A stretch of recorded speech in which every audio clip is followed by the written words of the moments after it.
In the book of Ezekiel, there is a powerful enemy that goes against Israel, but before that, we see a time of peace in the Middle East, and that might be happening very soon. Welcome back to Encouraged, everyone. We're glad you're here. Hey, have you been looking around lately? If you care anything about the end times and prophecy, then you're gonna care about this.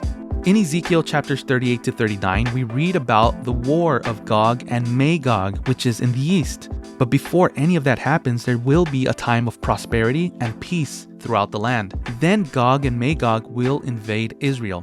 Now, I've been looking at the book of Revelation and the book of Ezekiel for a while now, and then I stumbled upon this headline. Listen to what it says. This is from the Jerusalem Post. Iran sees ties with Russia as new Middle East. Did you see that? Iran is looking at Russia as a new Middle East. This is what part of the article reads. More powerful ties with Russia could mean that Iran's enemies will have less influence over the Islamic Republic. In a sense, this is an invitation for more Russian influence in the Middle East. Iran calls this the new Middle East, according to Zakhari and Fars News. And it believes that the Russia-Iran role in Syria could be an example of this new Middle East. This new Middle East will include closer work with China and the Shanghai Cooperation Organization, as well as cooperation with Russia, Turkmenistan, Azerbaijan, I don't know how to say that.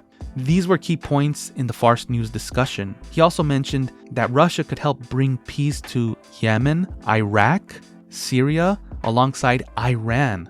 It's not clear how much of this thinking is just speculation on a former ambassador's part, but it is clear that Iran thinks the trip to Moscow is important. Guys, this cannot be more clear. Listen, in Ezekiel 38, Russia and many of the nations that were listed here, like Syria and Iran, they all hang out, they all become friendly, and then eventually they take over Israel, or try to.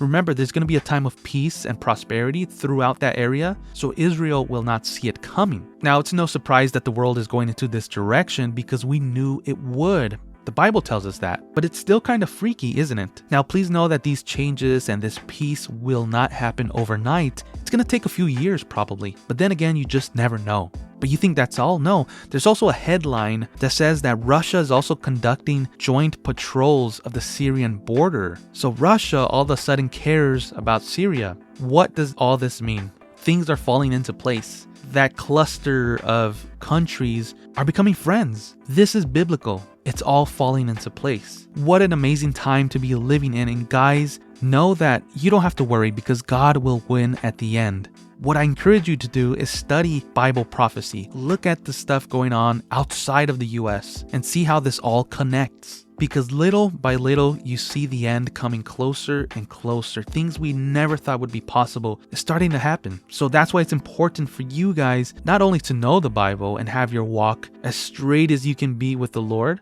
but to also reach the people in your family and people you just care about and people you don't know. If you need any reason to go out and spread the word of God, it's this prophecy that's starting to be fulfilled. But if you need more reasons, feel free to check out any of these videos on the screen or in the links below. Do your research, guys. This is exciting, and I pray that you all just sit there and meditate about what's going on. Make sure your life is in God's hands. May God bless you and your families.